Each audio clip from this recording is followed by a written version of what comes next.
Hey everybody, how you doing? Darth Warrock here. Gonna do an album review today. It's been a while since I have done a new album, reviewed a new album. But I'm going to do that today.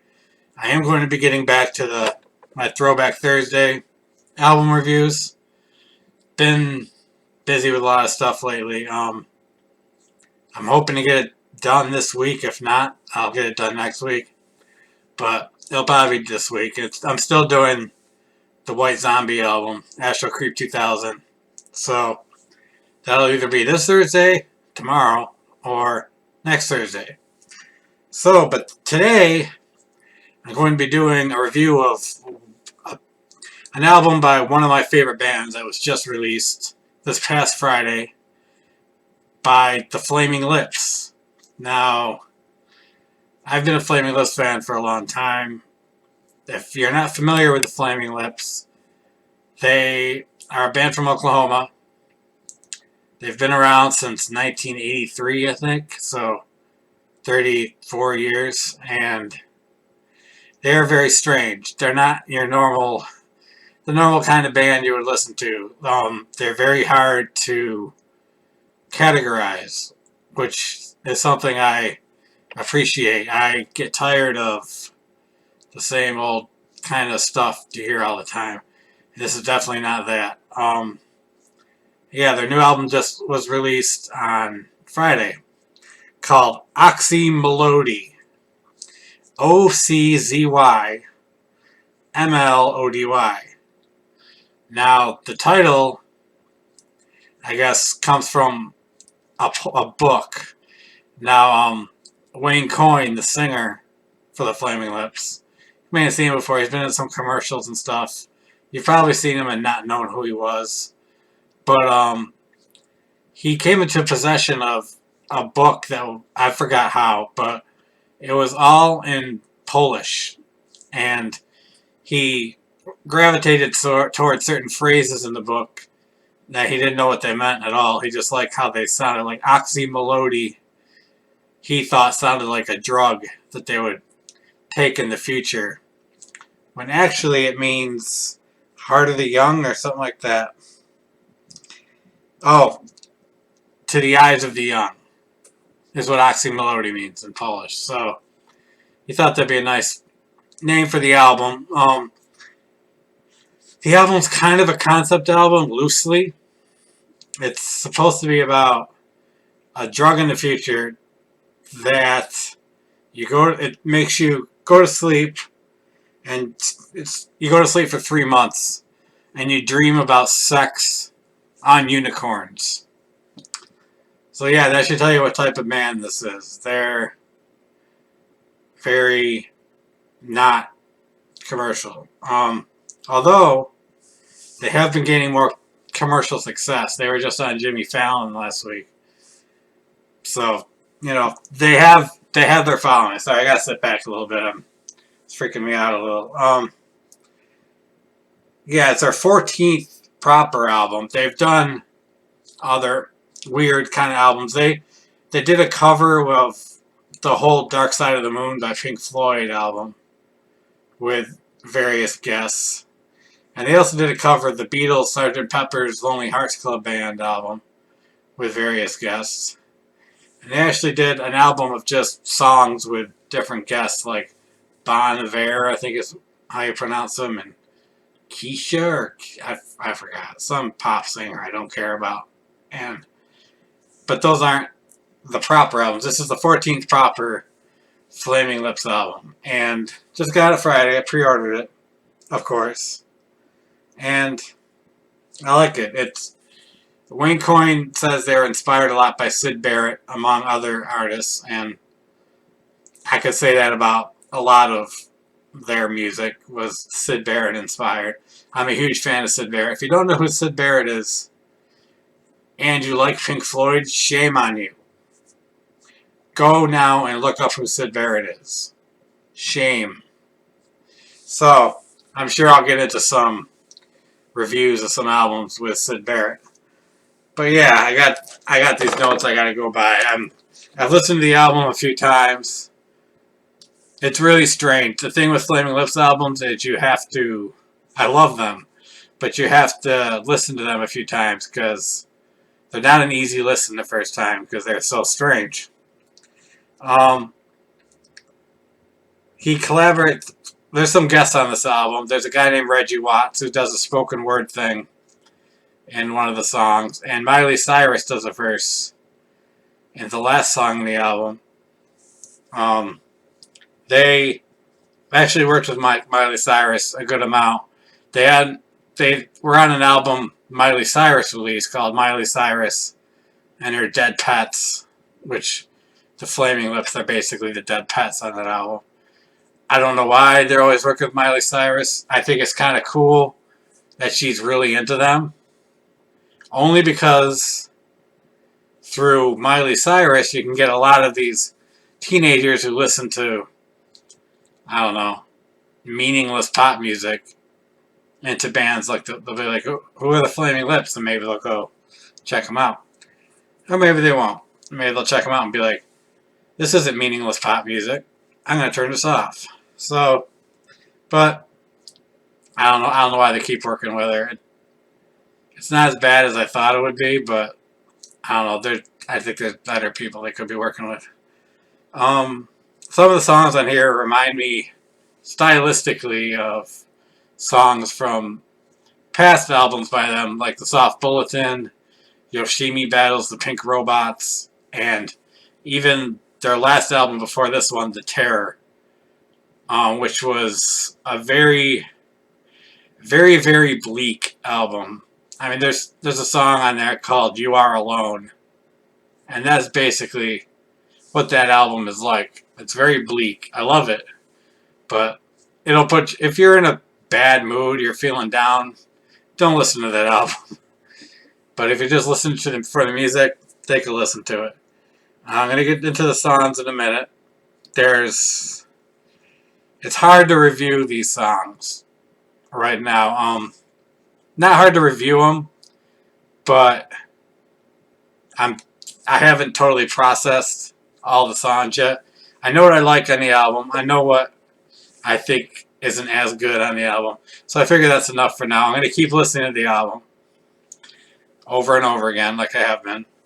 But I want to get some review out because I'm a gigantic Flaming Lips fan. So, track number one, called Oczy Mlody, the title track, is an instrumental.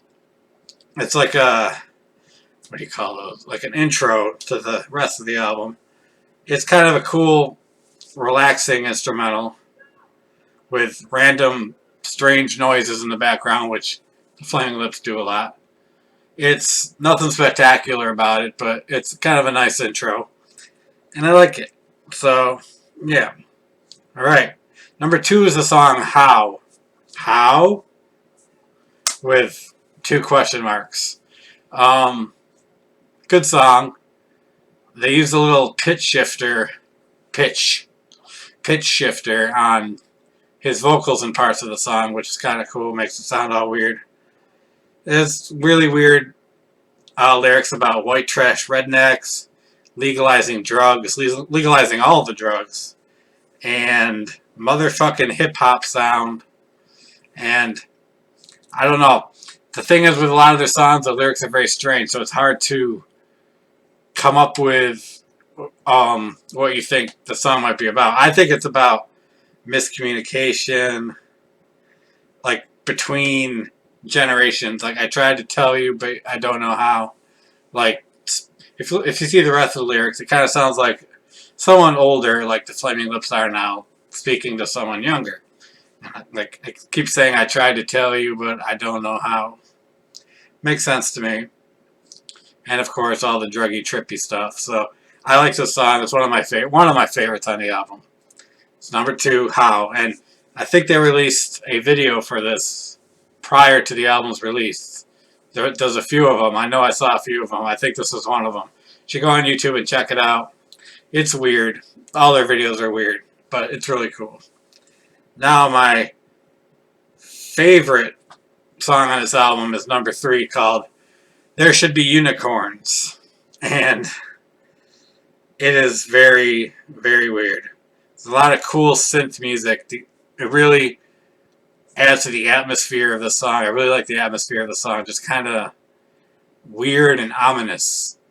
And Stephen Droz, who started out as a drummer for this band back in '92, maybe. He's an incredibly talented artist, and he switched. Eventually, they realized that like he's better at every instrument than the rest of them are. So he became kind of a multi-instrumentalist. He got off the drums. He's an amazing drummer. He still drums on the album sometimes. Um, and he does a lot of guitar, synthesizer. And I think this is some of his best synth work on this song. I really, really love this song. I'm kind of addicted to it right now. There's lyrics are like, there should be unicorns, ones with the purple eyes, not the ones with the green eyes. You got to make that distinction. You don't want the ones with the green eyes. It's got to be the ones with the purple eyes. And the harmony between Wayne and Steven on this album is so great. I love it so much. Yeah, it's kind of like I said. It's kind of ominous sounding, like a lot of the songs on the Terror are, but not. The lyrics aren't as bleak. Obviously, it has to do with unicorn. Um, yeah, this here. Let me look at this. Lyrics about the ones with the green eyes, and lyrics about unicorns, naked slaves, day-glow strippers, and edible butterflies. Yeah. Oh, my hair's bugging me there. Okay. Edible butterflies. And this is the song that has the spoken word by Reggie Watts, who is a musician. He's on some show. I forgot what is it. Is it? Oh, it's on like IFC or something. I forgot his name. Comedy Bang Bang. Is that the name of the show he's on? I like the show. It's pretty funny. But he's a talented musician. He does a really cool spoken word part in this. The lyrics are even stranger than the rest of the songs in that the rest of the song in that part. It's a great song. I can't stop listening to it. I want them. I've seen them live 3 times. I like to see them come around again, just so I can hear this song live. It's got to be amazing. There should be unicorns. Listen to it. Number 4, Sunrise, Eyes of the Young. And it's from they got this from their collaboration with Miley Cyrus. Miley Cyrus and the Dead Pets album. It's actually a cover of a song by them called the Floyd song, parentheses, Sunrise. Now this song is called Sunrise, parentheses, Eyes of the Young, which if you remember is what Oczy Mlody means, Eyes of the Young, in Polish. And it seems to me, I don't know for sure, it seems to me about wanting happiness and missing the happiness of childhood and not being able to find happiness in what's around you. And, people tell you, be happy for what you have. Look around you, look at the trees and the sun and see all this beauty and be happy. But it's hard for some people. And I think this is what that's about. And I can relate. I'm like that sometimes. I'm trying to get better. Really trying to get better. I am getting better at it. But I used to be not that good at it. But this song reminds me of how I used to be as far as that goes. It's kind of a beautiful song. I think it would fit right in on an album like The Soft Bulletin, where if you've heard that album, it's just amazingly beautiful. It's basically the Pet Sounds. Pet Sounds is an old album by the Beach Boys, which is beautiful. It's basically a later version of Pet Sounds. And this sounds like it could be right on it. It's a great song. I like it. It's not. I still like There Should Be Unicorns better, but this is a really good song. So yeah, I like it. Number 5, Nigdy Nye. Another of those Polish things. Nigdy Nye, parentheses, never know, which is what Nigdy Nye means. And it's basically an instrumental. And they say na na na na all the time throughout the song with really psychedelic music. And I don't know, the feeling I get from this album is positivity. I don't know. That's what I get from it. People get different things from songs. That's what I get from it. It's feeling of positivity. I don't know if that's what they were trying to convey, but it's basically an instrumental except for the na na na na's in it. And I like the song. I don't think it's anything spectacular, but yeah, I think they released a video for the song on the day the album came out, which was January 13th on Friday. So check that out if you want. Galaxy I Think, not number 6. Now, they make a lot of, they relate things having to do with space in this song to a lover, male or female, whatever you prefer. And I really like the guitar in this song. I'm a big fan of spaghetti westerns from the 60s, you know, like the Clint Eastwood movies. And the guitar in this is a lot like that spaghetti western kind of wooden sound. And the reverb is really cool. Reverb is very important for a spaghetti western guitar, and this has got a lot of that. I like it a lot. And talks about sinking in love, and the melody reminds me of something. The main melody in the verses reminds me of some song, and I can't figure out what it is. If any of you listen to this song, Galaxy I Think, and you can figure out what the melody is from, let me know, please, because it's bothering me. Alright, now we're on number 7. Okay, this is a mouthful. This song is called One Night While Hunting for Fairies and Witches and Wizards to Kill. And it's self-explanatory. The name of the song is what it seems to be about. It seems to be about hunting these mythical creatures, and he has a gun, and he tries to shoot them, but they have a force field, and bullet ricochets back and injures him, but then the creatures that he's trying to kill heal him, and he comes to this great realization, and he wakes up. So I guess it's all a dream. A very, very strange dream. And a very, very strange song. I like the song. It's interesting, as most of their stuff is. Not one of the best on the album. I'd say the best on the albums are How, There Should Be Unicorns, Sunrise, Eyes of the Young, and The Castle, which I'll get to. Those are the best songs on the album. But, like that song, it seems to be literally about hunting fairies and witches and wizards. So, okay. Number 8, Do Glowy. Don't know what it means. Do Glowy it's probably my least favorite song on the album. It's random nonsensical lyrics, which is not necessarily a bad thing. I like nonsensical lyrics, usually, but not these. It does have some cool music with some unfortunately auto-tuned vocals, which I can do without. This isn't a pop band. I don't know if they're hanging out with Miley Cyrus too much, but there are some auto-tune vocals on this. There's a lot of weird nonsensical stuff like glowy, glowy, glow, dewy, dewy, dew, drip, drip, drippy. Yeah, I can do without the song. Definitely my least favorite track on the album. Way too much auto-tune vocals. But the music's pretty cool. Strange music again. And I like the music, but man, those lyrics bother me. I don't like the lyrics at all. Alright, number 9 around. The longest song on the album, at 7 minutes and 35 seconds. It's called Listen to the Frogs with Demon Eyes. And this song, I guess what Wayne Coyne said is he got the idea for the song from his dog was out by like a pond in the middle of the night, and there was lots of frog noises, and the dog was listening to the frogs, and he took a picture of the dog, and you know how sometimes people and animals' eyes glow red when they get their picture taken, and that's what it looked like. So it looked like demon eyes, so he called it Listen to the Frogs with Demon Eyes. And there's frog sounds sound effects throughout the whole song, pretty much.